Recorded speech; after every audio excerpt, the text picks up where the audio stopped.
हरे कृष्णा। हरे कृष्णा। हरे कृष्णा। समस्त भक्तों को हम हार्दिक स्वागत करते हैं आज का कार्यक्रम में। तो आज हम श्रीमद् भगवद गीता चैप्टर 5 कर्म योग action in Krishna consciousness discussion करेंगे।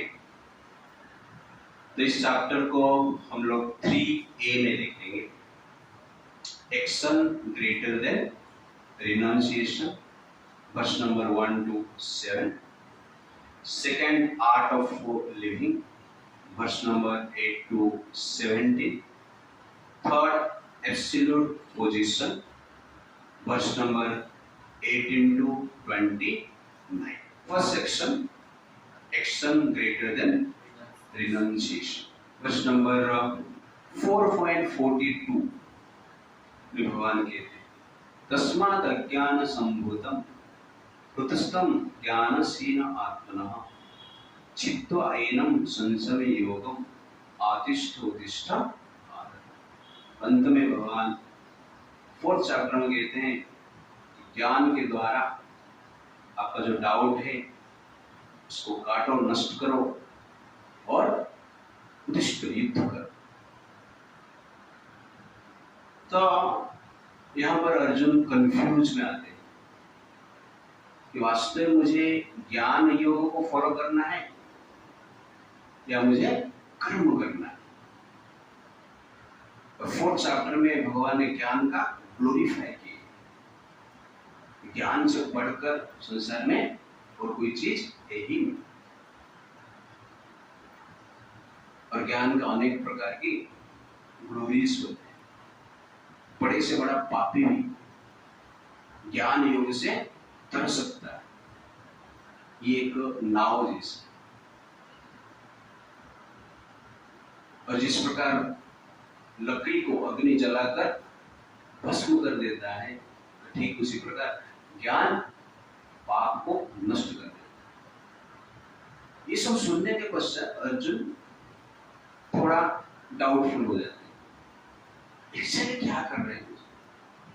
मुझे युद्ध करना है या संन्यास लेना है?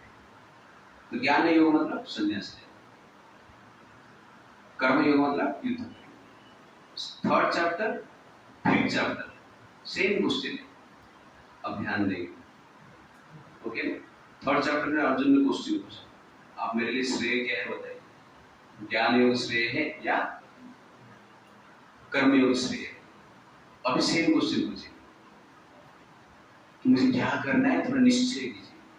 तो अब पूरा गीता में भगवान ज्ञान का क्लैरिटी देते हैं और कर्म का क्लैरिटी देते हैं। और अंत में कर्म कृष्ण का प्रीच के लिए करना है, भगवान का संतुष्ट के लिए करना है। ये कंक्लूजन है। तो अर्जुन प्रश्न क्या पूछते हैं? वर्ष नंबर 5.1। अर्जुन उवाच संन्यासं कर्मणां कृष्ण पुनर्योगं च संससि यत्श्रेय एतय एकं तन्मे भूयि सुनिश्चितम्। Arjuna said, O Krishna, first of all you asked me to renounce work. Then again you recommended work with a devotion. Now will you kindly tell me definitely which of the two is more beneficial? Arjun उवाच, अर्जुन ने कहा, संन्यासम कर्मणाम कृष्ण, कर्म को त्याग करना मतलब ज्ञान योग। पुनर्योगम संससि, यहाँ पर योग मतलब कर्म योग या भक्ति योग। तो भक्ति योग या कर्म योग, ये कर्म को त्याग करना, बेसिकली कर्म करना और कर्म को त्याग करना, ये दोनों में से श्रेष्ठ क्या है आप मुझे बताइए। ये दोनों में से मेरे लिए बेनिफिशियल क्या है, ये क्लैरिटी अर्जुन चाहते हैं। और इस चैप्टर में भगवान एक क्लैरिटी देंगे। तो प्रभुपाद जी पर्पट में कहते हैं Why is devotional service better than mental speculation? तो डायरेक्टली भक्ति को क्या करता है, तुरंत ही समस्त पाप से मुक्त करवा देता है। ये भक्ति योग का स्पेशलिटी। कृष्ण का सेवा करने से पहला दिन, जिस दिन आपने कृष्ण का नाम लिया, उस दिन आपका समस्त पाप नष्ट हो। अजामिल तो नामाभास किया था, वो भगवान को नहीं पुकार रहा था, वो अपना बेटे को पुकार रहा था, लेकिन समस्त पाप से नष्ट हो गए। इसीलिए विष्णुदूत उनको दर्शन दिए, और उसके साथ साथ दर्शन भी दिए, फिलोसॉफी भी दी। ओके ना? तो वास्तव में भक्तों का दर्शन करना मतलब क्या है? दर्शन का दर्शन करना। दर्शन मतलब फिलोसॉफी, फिलोसॉफी को समझना, जानना, वो वास्तव में भक्तों का दर्शन है। तो अजामिल ने जाना और समझा, तुरंत ही डिसाइड किया, मुझे कहाँ पे जाना है? हरिद्वार जाना है, तपस्या करना है। तो इतना बड़ा डिसीजन कैसे ले सका तुरंत? क्योंकि नाम का उच्चारण से उसका पाप क्षय हो गया। जो व्यक्ति का पाप नष्ट हो जाता है, भक्ति में उसका डिटर्मिनेशन बढ़ता है। इसलिए भगवान कहते हैं पाप मत करो। 4 रूल्स रेगुलेशन इज कंपल्सरी। तो 4 रूल्स रेगुलेशन को स्ट्रिक्टली हम फॉलो करते हैं, पाप से हम बचते हैं, तो भक्ति में डिटर्मिनेशन बढ़ता है। जितना डिटर्मिनेशन हमारा बढ़ता है, उतना हम आगे बढ़ते हैं, सीरियसली कार्य करते हैं। इसलिए रूल्स रेगुलेशन अत्यंत आवश्यकता है। और भगवान कृष्ण का जब डायरेक्ट हम सेवा करते हैं, तो कृष्ण का शक्ति के प्रभाव से पाप दिखता नहीं, ये स्वाभाविक है। इसलिए भक्ति योग श्रेष्ठ है। बाकी जो प्रोसेस है, ये विधि है, धीरे धीरे जनरली क्या करता है? पाप को नष्ट करता है। बट कृष्ण के लिए कार्य करना, ये धीरे धीरे काम नहीं करता है, तुरंत ही काम करता है। जैसे कि आपने लाइट ऑन किया तो तुरंत ही अंधकार गायब। ऐसा नहीं अंधकार धीरे धीरे गया, नहीं, तुरंत। तो वैसे ही जब कृष्ण भक्ति हम करते हैं, तो तुरंत ही पाप मिटता है। तो जब वो कृष्ण का सेवा हम करते हैं, ये गवर्नमेंट जॉब जैसे गवर्नमेंट जॉब में हम कुछ कार्य करते हैं और उसमें आपने कुछ गलती कर दी और उसमें कुछ लॉस हुआ गलती के कारण, आपको टेंशन लेने की जरूरत नहीं, वो गवर्नमेंट का, ठीक नहीं? लॉस हुआ तो गवर्नमेंट देगी, और प्रॉफिट हुआ तो गवर्नमेंट देगी। आप सिर्फ काम करता है। कभी कभी गलती हो गया तो उसका लॉस का रिएक्शन आपको नहीं मिलता है, पर प्रॉफिट का रिएक्शन मिलता है, प्रमोशन होता है। पॉइंट। ठीक उसी प्रकार जब कृष्ण के लिए हम कार्य करते हैं, मान लो कुछ गलती भी हो गई तो उसका रिएक्शन नहीं मिलता। इस प्रकार शास्त्र कहता है, कृष्ण भक्त मान लो काल के प्रभाव से, यमराज कहते हैं यमदूत, 3 गुण के प्रभाव से कभी कभी गलत कर लेता है कार्य, फिर भी आप लोग उनको पकड़ के मत लाने। क्यों? क्योंकि वो कृष्ण का भक्त है, भगवान उसका टेक करेगा। तो गवर्नमेंट जॉब में जिस प्रकार लॉस होता है, तो उसका रिएक्शन एम्प्लॉय को नहीं मिलता है, लेकिन गवर्नमेंट उसका टेक केयर करता है। ठीक उसी प्रकार भक्ति में कभी भी कुछ गलत हो जाता है, उसका रिएक्शन मिलता है। तो गलती करना है, मिस्टेक करना है। मिस्टेक मतलब अनजाने से हो गया, 3 गुण का प्रभाव से हो गया। लेकिन पाप मतलब, अपराध मतलब प्लान करके किया है, दैट इज एक्चुअली क्या है, पाप है, अपराध। ये क्लैरिटी हमारे पास होना चाहिए। और प्राइवेट कंपनी का ओनर रहेगा कोई, अपना कंपनी, वो ज्ञान योग या कर्म योग, मतलब रिस्पॉन्सिबल हम है। लॉस हो गया, किसको मिलेगा लॉस? हमको ही मिलेगा। प्राइवेट कंपनी सैलरी कम है, ओनर, तो लॉस ओनर ही लेगा। You understand the point? और प्राइवेट कंपनी में आप लोग काम कर रहे हो, कुछ लॉस किया, कुछ किया, तो प्राइवेट कंपनी वाला आपको तुरंत निकाल सकता है। और कुछ बॉस को गाली दे दिया, बॉस के ऊपर बिहेवियर ठीक नहीं रहता, तो भी आपको निकाल देगा। कुछ नहीं किया, उसका मूड है तो भी निकाल देगा। ये प्राइवेट कंपनी का रिस्क। वैसे ही ज्ञान योग, अष्टांग योग, ये रिस्की, कभी भी कुछ हो सकता है। इसलिए प्रभुपाद जी कहते हैं कि भक्ति योग जो है सुप्रिय, श्रेष्ठ। क्यों? ये डायरेक्ट रिएक्शन को नष्ट करता है और ट्रांसेंडेंटल है, भौतिक स्तर पर ये कार्य नहीं होता, क्योंकि हम कृष्ण के लिए डायरेक्ट कार्य कर रहे हैं। और कृष्ण ट्रांसेंडेंटल है, इसलिए संसार का जो एक्टिविटी हम कर रहे हैं उसका भी रिएक्शन नहीं है। तो संसार में भगवान आते कोई भी एक्टिविटी करते हैं, उनका रिएक्शन नहीं मिलता। जैसे कृष्ण के लिए हम जो कार्य करते हैं, this is very very important. Krishna के लिए हम कार्य करते हैं, कृष्ण जो चाहते हैं वो कार्य करते हैं, वो ट्रांसलेट, तो उसका रिएक्शन हमें मिलता नहीं। तो प्रभुपाद थोड़ा रिकैप करते हैं, समरी देते हैं। सेकंड चैप्टर में भगवान सोल के बारे में बताया। थर्ड चैप्टर में भगवान ने बताया कि जो ज्ञान का परफेक्शन प्राप्त कर लिया, उसको रिस्पॉन्सिबिलिटी या कर्म करने की आवश्यकता नहीं। फोर्थ चैप्टर में ज्ञान जो है हर कार्य का परफेक्शन और यज्ञ के बारे में बताया।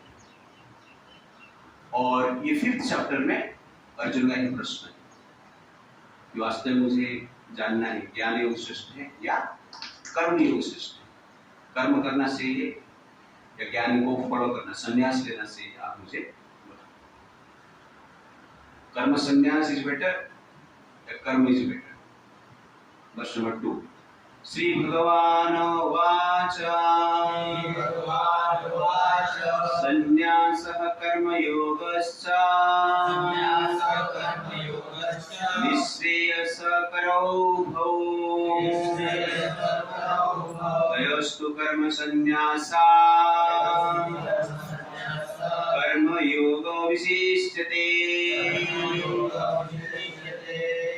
Translation.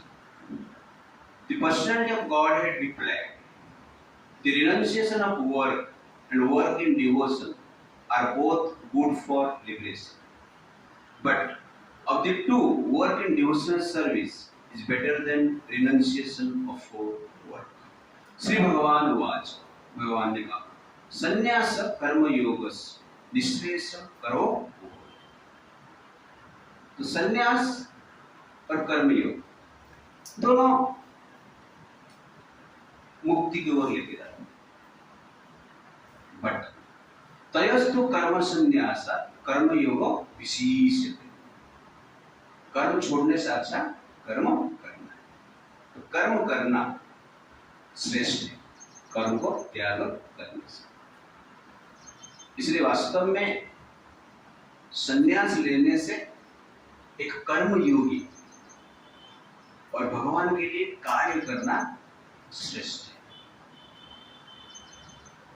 इसलिए हनुमान जी का ग्लोरीफाई किया जाता है, अर्जुन का ग्लोरीफाई किया जाता है, प्रहलाद महाराज का ग्लोरीफाई किया जाता है, ध्रुव महाराज का ग्लोरीफाई किया जाता है। क्यों? क्योंकि संसार में रहकर उन्होंने भगवान के लिए कार्य किया। संसार छोड़ने से भगवान का कार्य नहीं होता, अपना कार्य हो जाता है, हम मुक्त हो जाते हैं। मतलब कोई संन्यास लिया तो मुक्त हो गया, बट संसार के भीतर रहकर भगवान का कार्य करना, प्रचार करना, तो इससे क्या होता है, अनलिमिटेड पर्सनैलिटी को हम अवसर देते हैं मुक्ति की। इसलिए प्रभुपाद जी संन्यास तो लिए हैं, लेकिन वास्तव में कर्मयोगी, इसलिए वो श्रेष्ठ सन्यासी। आगे बताएंगे वास्तव में सन्यासी को भगवान बताएंगे। तो सन्यासी में बढ़कर है और श्रेष्ठ सन्यासी, इस प्रकार आप सोच सकते हैं। तो प्रभुपाद जी पर्पट में लिखते हैं, cause of transmigration. As long as one is engaged in activities aimed at improving the standard of bodily comfort, one is sure to transmigrate to different types of bodies, thereby continuing material bondage perpetually. Srimad Bhagavatam 5.5.4 to 6 confirms this as follows.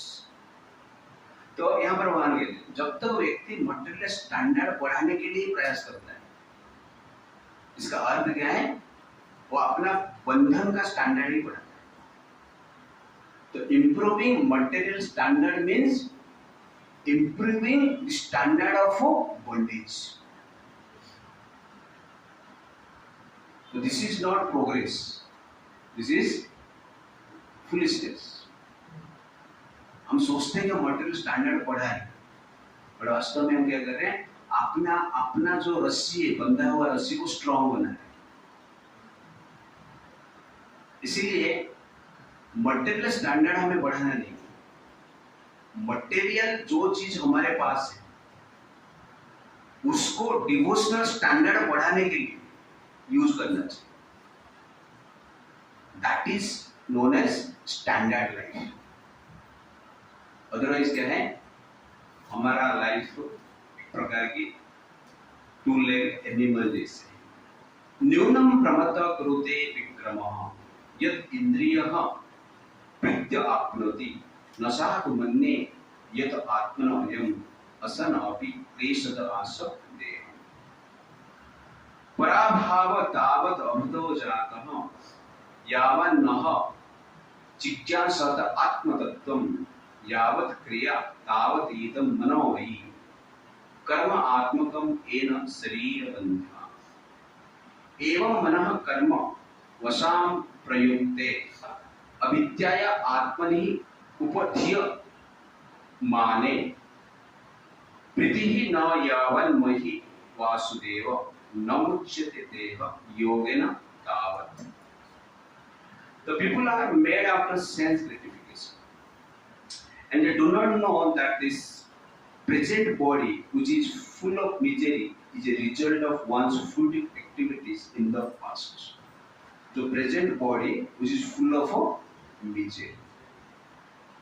तो प्रभुपाद जी कभी कभी शरीर को breeding ground of disease कहते हैं, breeding ground of disease.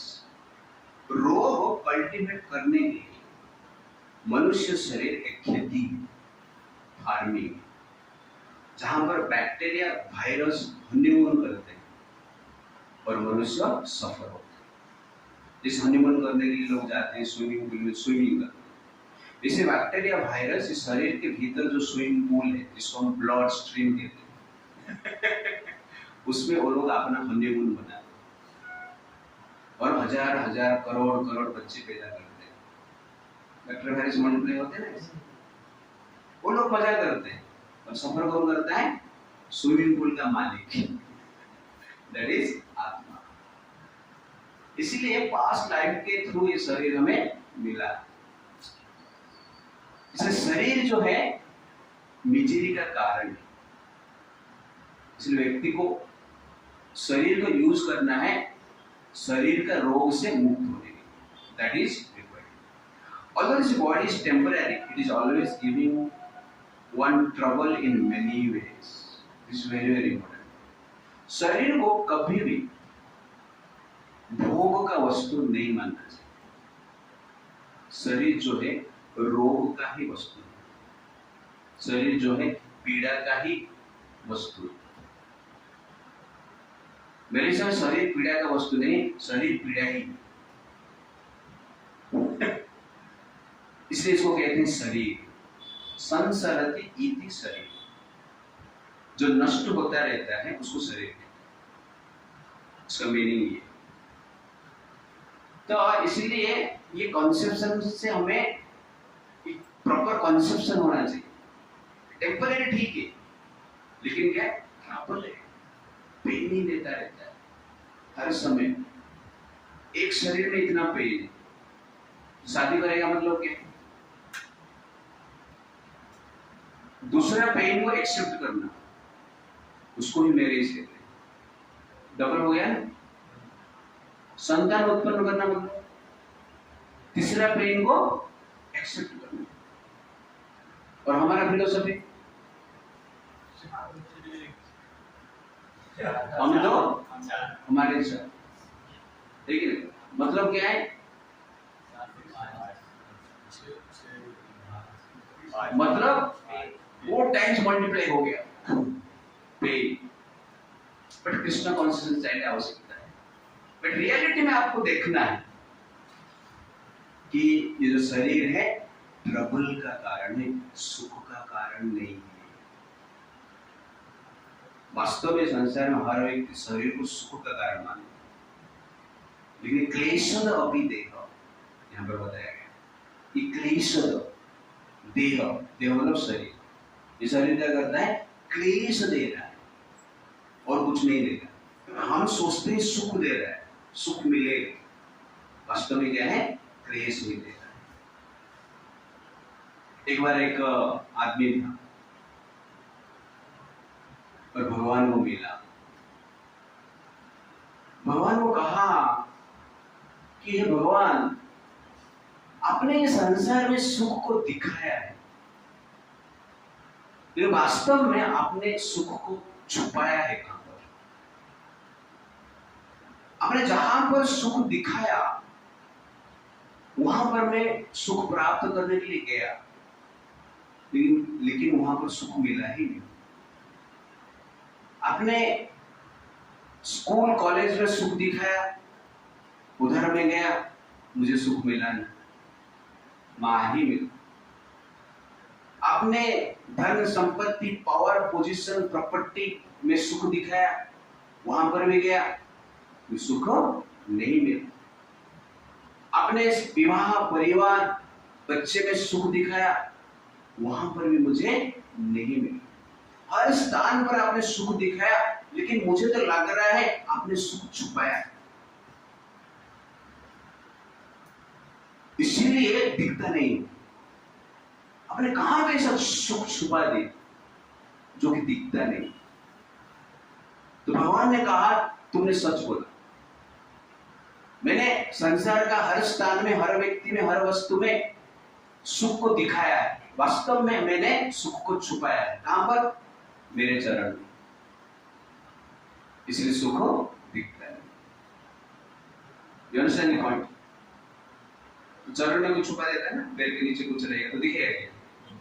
पूरा दुनिया दिखेगा, लेकिन पैर के नीचे कुछ दिखेगा नहीं दिखेगा। तो भगवान के मेरे चरणों में मैंने सुख छुपाया। इसीलिए वास्तव में हमें सुख चाहिए तो भगवान का सेवा करना चाहिए। Therefore, to act for sense gratification is not good. One is considered to be a failure in life as long as he makes no inquiry about his real identity. इसलिए सेंस ग्रेटिफिकेशन करना success, जीवन का success नहीं, failure है, जब तक हम भगवत चर्चा नहीं करते, इंक्वायरी नहीं करते। सक्सेस मीन्स जब हम भगवत चर्चा कर रहे हैं, इंक्वायरी कर रहे हैं, उसके अनुसार जिए, that is success. As long as he does not know his real identity, he has to work for fruitive result for sense gratification. As long as one is engrossed in the consciousness of sense gratification, one has to transmigrate from one body to another. तो real identity को समझकर हमें क्या करना चाहिए? भक्ति करना चाहिए, कर्म करना चाहिए। तो शरीर हम समझते हैं, इसलिए शरीर के लिए कार्य करते हैं। इसीलिए ये क्लैरिटी के साथ हमें जीना है कि हम भगवान के अंश हैं, इसलिए उनके लिए हमें कार्य करना है, वो प्रायोरिटी होना चाहिए। एग्जैक्टली आपका आइडेंटिटी आपका कर्म का कॉज बनता है। तो आपका डेजिग्नेशन आपको मोटिवेट करता है। आप मान लो चपरासी, तो आप चपरासी का काम करो, आपको कहा जाएगा दूसरा कुछ करो, तो आप क्या बोलते हो? अरे मैं तो, मेरा काम है ये, मैं यही करूंगा और कुछ नहीं। क्योंकि वो आइडेंटिटी आप मानते हो, उसके अनुसार आप कार्य करो और कुछ नहीं। कोई मैनेजर है तो मैनेजर लेवल कार्य करो, उसको कोई कहेगा झाड़ू मार, तो झाड़ू नहीं मारेगा। क्यों नहीं मारेगा?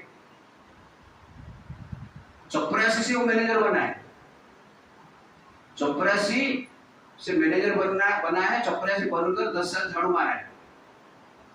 मैनेजर बनने के बाद नेक्स्ट डे उसको कहा जाएगा ऑफिस में थोड़ा झाड़ू मार दे, तो बोलता है मैं मारूंगा।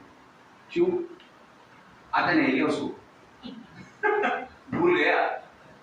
क्यों नहीं मार रहा है? डेजिग्नेशन। तो आइडेंटिफिकेशन आपको एक एक्टिविटी में अटैच करता है। तो ठीक उसी प्रकार जब बॉडीली आइडेंटिफिकेशन रहेगा तो सेंस ग्रेटिफिकेशन हमारा अटैचमेंट रहेगा।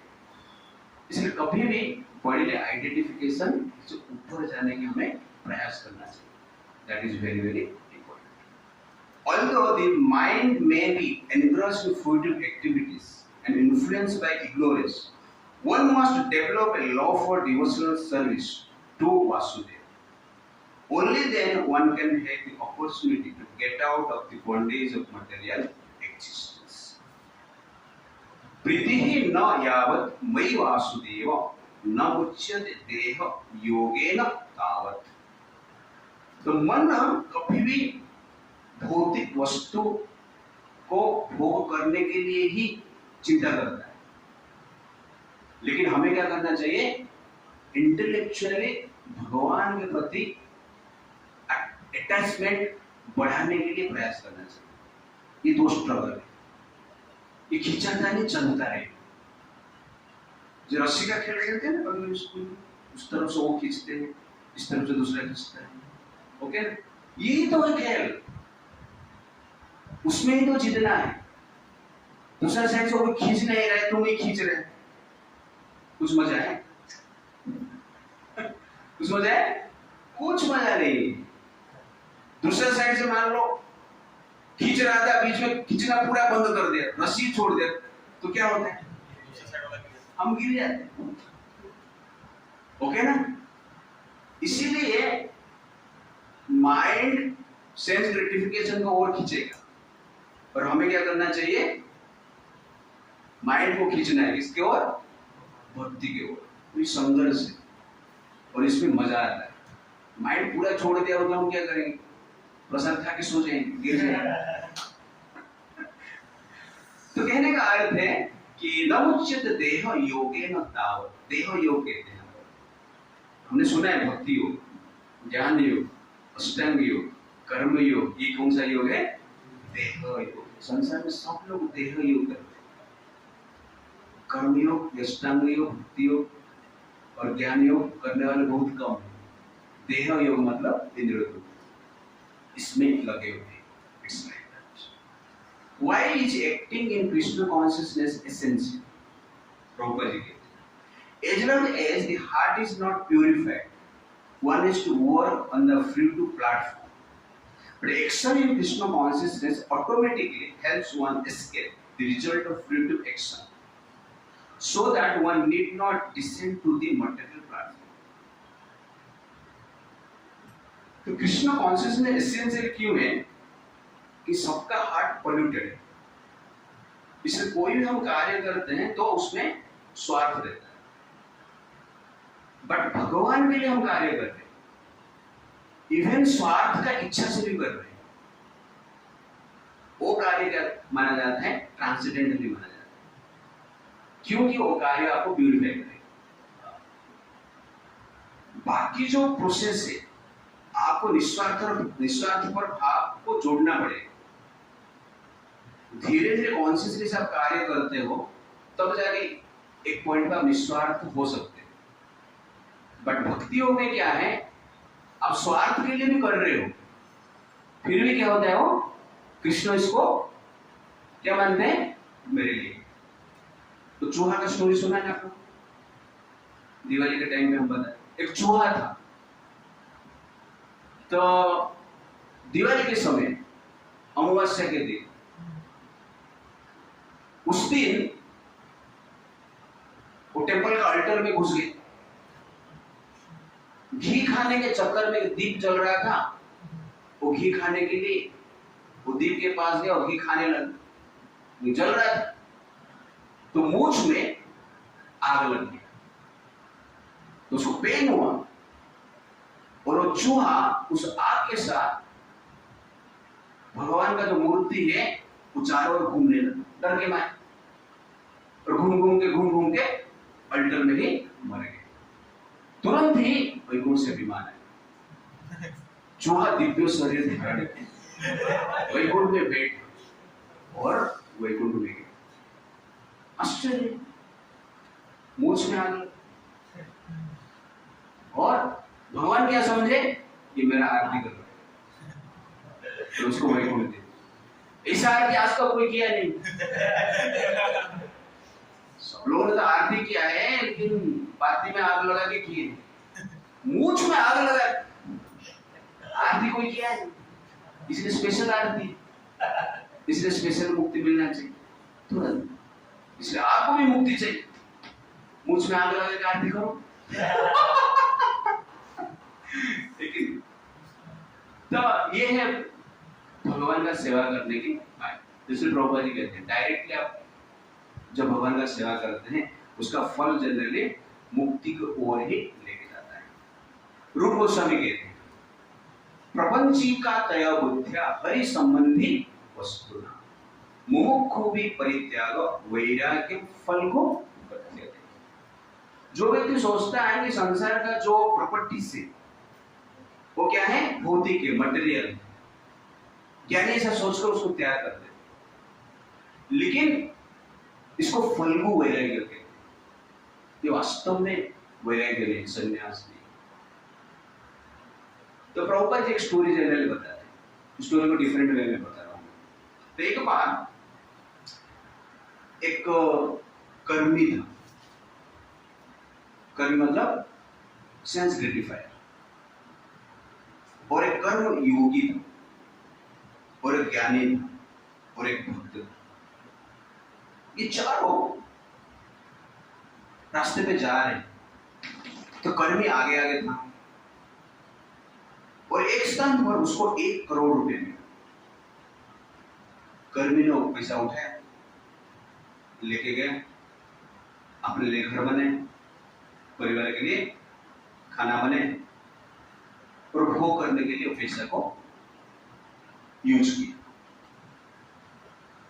सेकंड जो है कर्मयोगी, वो भी थोड़ा आगे बढ़ा, उसको भी 1 करोड़ रुपए मिला। उसमें से कुछ अपने पास रखा और कुछ परोपकार करने के लिए यूज किया, दान किया। पाठशाला बने, मेडिकल ओपन किया, एजुकेशन इंस्टीट्यूशन ओपन किया, उसका नाम भी वो भी खुश। ज्ञानी कुछ आगे बढ़ा तो उसको भी 1 करोड़ दिखा। ज्ञानी वाला,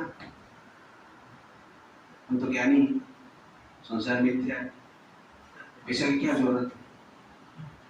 तो ज्ञानी उसको छोड़ के आगे चला गया।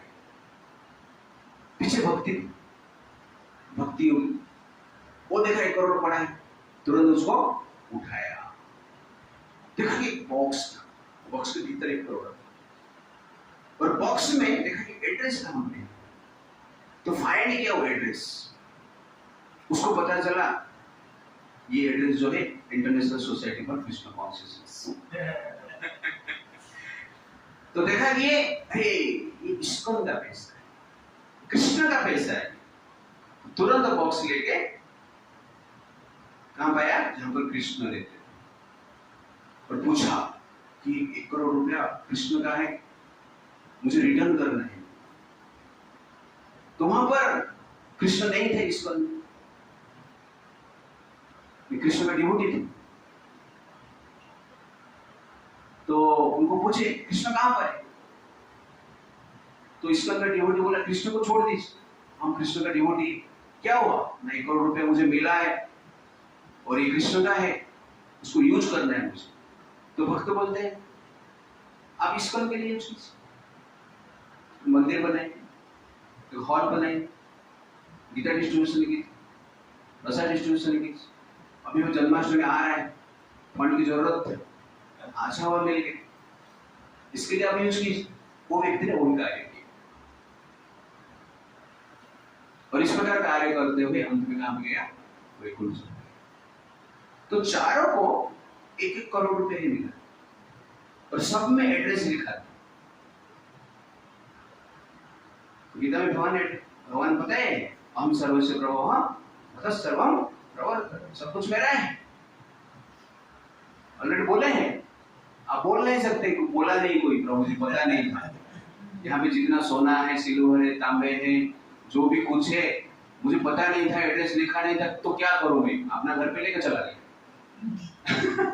लेकिन भगवान यहाँ पर पूरा क्लियरली बताया है, मतलब परतरम न ज्ञात किंचित् अस्ति अहम सर्वस्य प्रभु, मेरा है सब कुछ। तो अब क्लियरली भगवान बताते हैं।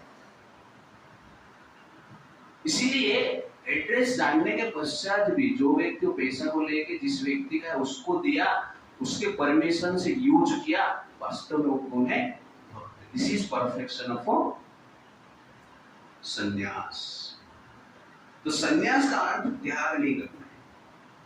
संन्यास का अर्थ है जिसका धन संपत्ति है उसका डायरेक्शन के अनुसार उस संपत्ति को यूज करना है, और उसके अनुसार उस संपत्ति को हम यूज करते हैं तो संसार का अल्टीमेट विपत्ति से हम बचते हैं। इसको कहते हैं भक्ति योग। इसलिए कर्म जो है कृष्ण के लिए जो कर्म है श्रेष्ठ है। Who is always situated in Krishna consciousness? Who is always situated in Krishna consciousness? कौन बता? One who knows that everything is Krishna's property is always situated in renunciation. Since everything belongs to Krishna, everything should be employed in the service of Krishna. जानता है जो ये conscious है, consciously जो जानता है ये भगवान का प्रॉपर्टी, सब कुछ भगवान का प्रॉपर्टी। जो ये जानता है और जानकर कृष्ण के लिए यूज करता है, वास्तव में he is always in Krishna consciousness. हमसे बोलते हरे कृष्ण करता रहेगा तो always in Krishna consciousness. Ram Ram जपना परायामाल। ये श्लोक निकाले आज का। तो ये प्रॉब्लम है। तो यहाँ पर Krishna consciousness means always Krishna consciousness means जो जानता है एवरीथिंग बिलोंग्स टू कृष्ण। तो ये क्लैरिटी के साथ हमें क्या करना चाहिए? तो वर्ष नंबर 2 में भगवान ने बताया जो कर्म योग है कर्म संन्यास से श्रेष्ठ है। वर्ष नंबर 3 में भगवान बता रहे हैं कि जो कर्म योगी है वो 24 आवर सन्यासी, दैट इज वर्ष नंबर 2। केह स नित्य सन्यासी यो न द्वेष्टि न कांक्षति निर्द्वन्द्व हि महाबाहो सुखं बन्धात् प्रमोच्यते।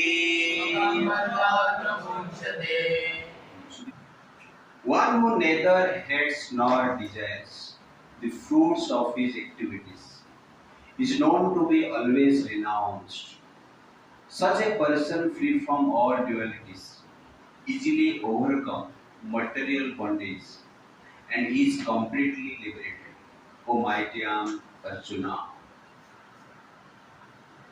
ज्ञेयः स नित्य संन्यास। ज्ञेय मतलब जान लो। स नित्य संन्यास, 24 आवर संन्यास, नित्य संन्यास। यह ना द्वेष्टि न कांक्षति, जो द्वेष नहीं करता है, न कांक्षति, free from desire for sense gratification. Like और डिसलाइक उसका कुछ नहीं। वो क्या लाइक करता है? कृष्ण जो लाइक करता है। वो क्या डिसलाइक करता है? कृष्ण जो डिसलाइक करता है। इसको कहते हैं नद्वेष्टि नकांक्षित। पर्सनल लाइक डिसलाइक मतलब द्वेष्टि कांक्षित। बट कृष्णा's लाइक डिसलाइक मतलब नद्वेष्टि नकांक्षित। निर्द्वंद ही महाभाव। निर्द्वंद, डुअलिटी से परे, सुख और दुख से परे, विचलित नहीं होता है, लाभ और हानि से परे। सुखम बंधात प्रमुच्यते। सुखम, सुखम मतलब प्रभुपाद जी ट्रांसलेट करते हैं इजीली, हैप्पीली बंधन से मुक्त हो जाता है। सुखम बंधात प्रमुच्यते, दुख नहीं है उसको होता है, हैप्पीली बंधन से मुक्त हो जाता है। तो ये 3 क्वालिफिकेशन आवश्यकता है, नद्वेष्टि, नकांक्षति एंड द्वंद्व से मुक्त।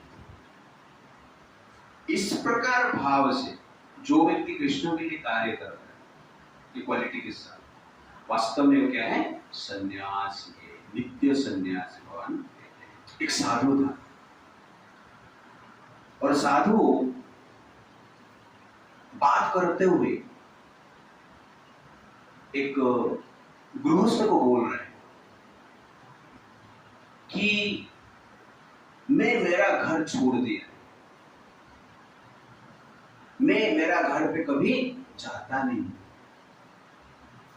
मैं मेरा माता पिता के प्रति आसक्ति नहीं, मैं अपना धन संपत्ति सब कुछ छोड़ दिया। तो गृहस्थ उनको कहता है कि आप किस प्रकार सन्यासी हो? आप बोलो मैंने मेरा घर छोड़ दिया, मेरा परिवार छोड़ दिया, मेरा धन संपत्ति छोड़ दिया। ये संन्यास का अर्थ नहीं है। आपका क्या था आपने छोड़ दिया? क्या आपका था आपने छोड़ दिया? वास्तव में संन्यास हो गए जो कि मेरापन भावना को छोड़ दिया, वो संन्यास। घर छोड़ दिया और बोल रहे मेरा घर छोड़ दिया। तो माई एंड माइंड मेंटालिटी, ये भाव को जब व्यक्ति छोड़ता है, प्रोप्राइटरशिप भाव को जब छोड़ता है, वास्तव में वो है संन्यास। इसीलिए कभी कभी बातचीत करते समय हम जनरली शब्द ज्यादा यूज करते हैं। मेरा लैपटॉप, मेरा मोबाइल, मेरा कार, ठीक है नहीं? इस प्रकार हम बात करते हैं। मेरा घर, चलो जाते हैं मेरा घर कैसा देखने। तो ये जो मेरा भाव रहता है ना, ये जनरली अहंकार को बढ़ाता है, प्रोप्राइटरशिप भावना को बढ़ाता है। इसीलिए बातचीत करते समय ये वर्ड को हमें ज्यादातर यूज नहीं करना चाहिए। तो हम यूज नहीं करते, मतलब consciously no I am not the proprietor, Krishna is the proprietor. तो ज्यादातर मैंने देखा है कि बातचीत करते समय लोग इस प्रकार की बात करते हैं। मतलब मेरापन छोड़ना, वो संन्यास। दैट इज नद्वेष्टि नकांक्षति, like dislike. Okay, like dislike कब होता है? जब मेरा भाव रहता है, उसमें लाइक डिसलाइक होता है। आपका मेरा भाव ही नहीं तो लाइक डिसलाइक आया किधर से? तो कृष्णा's लाइक एंड डिसलाइक को आपको देखना है। इसीलिए who gives up personal likes and dislikes and accept happily like and dislikes of Krishna is a perfecter, he is a perfect sannyasi, and he can happily free from the bondage of this world. तो ये मेरा भाव को छोड़ना, ये science of living, art of living. Arjun Subhadra को kidnap नहीं करना चाहता, कृष्ण ही बोलते हैं सुभद्रा को किडनैप करो। अर्जुन कहता है ठीक है आप बोल रहे हैं तो मैं करूंगा, लेकिन कृष्णा कहते हैं कि आप रथ के ऊपर बैठेंगे और सुभद्रा रथ चलाएगी। अर्जुन सोचता है यार लड़की रथ चलाए और मैं स्कूटी के पीछे।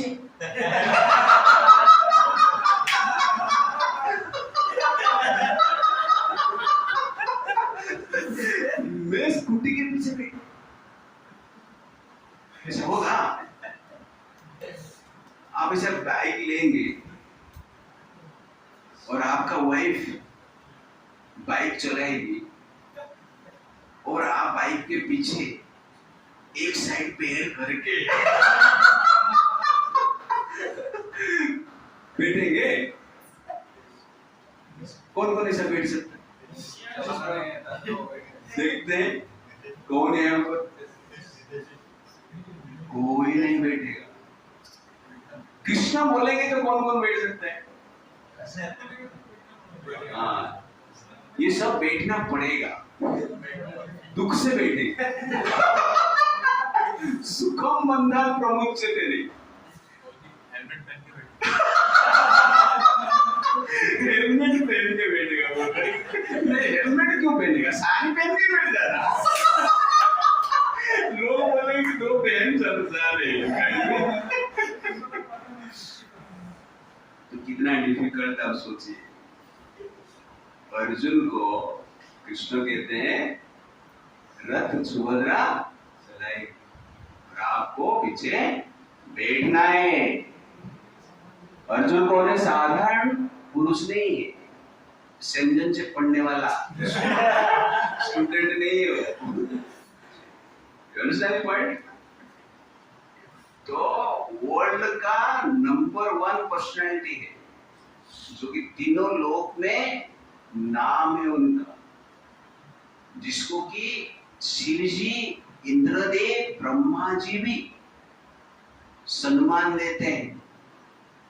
ऐसे व्यक्ति को कृष्ण कहते हैं रथ में बैठना और सुभद्रा रथ चलाएगी।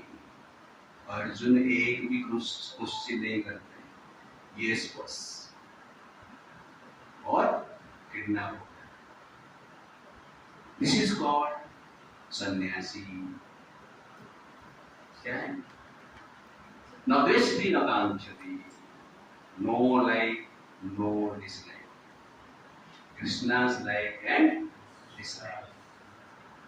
If you attach to Krishna's like and dislike, that means you are liked by Krishna. This is the result. Krishna आपको लाइक किया है, आपको पता कैसे चलेगा? जब आप ऑटोमेटिकली कृष्णा's लाइक एंड डिसलाइक के प्रति अटैच, ऑटोमेटिकली करो या नहीं करो, बैठू या नहीं बैठू, पढ़ना बैठना पड़ेगा। ये सब जो भाव है वो साधक का स्टेज में, बट रियलिटी क्या है? अर्जुन जैसे कुछ अहंकार नहीं है।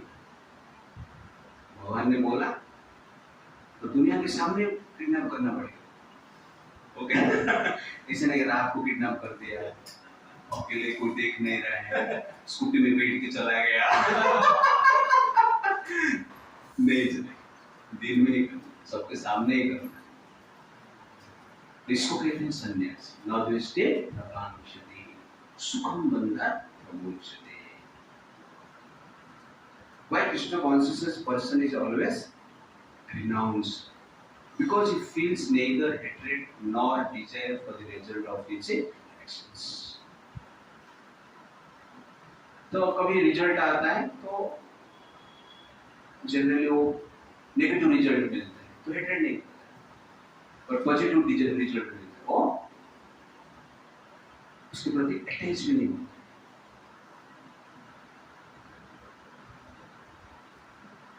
जनरली एक्सेप्ट करता है कृष्ण का wait. So if you accept Krishna's will, you will remain always still in your day. Simple बात, भगवान का विल का ग्रहण करते हो, हृदय में आप स्थिरता से रहो, आपका हृदय स्थिर रहेगा. That is the point. What is correct transcendental knowledge? The concept of oneness with Krishna is incorrect because the part cannot be equal to the whole. Knowledge that one is one in quality yet different in quantity is correct transcendental knowledge, leading one to become full in himself, having nothing to aspire to or lament over. तो main point यहाँ पर प्रभुपाद जी इस example को दे रहे हैं इसलिए कि तो करेक्ट ट्रांसडेंटल नॉलेज का अर्थ है कि ये समझना है कि हम कृष्ण के पार्ट हैं,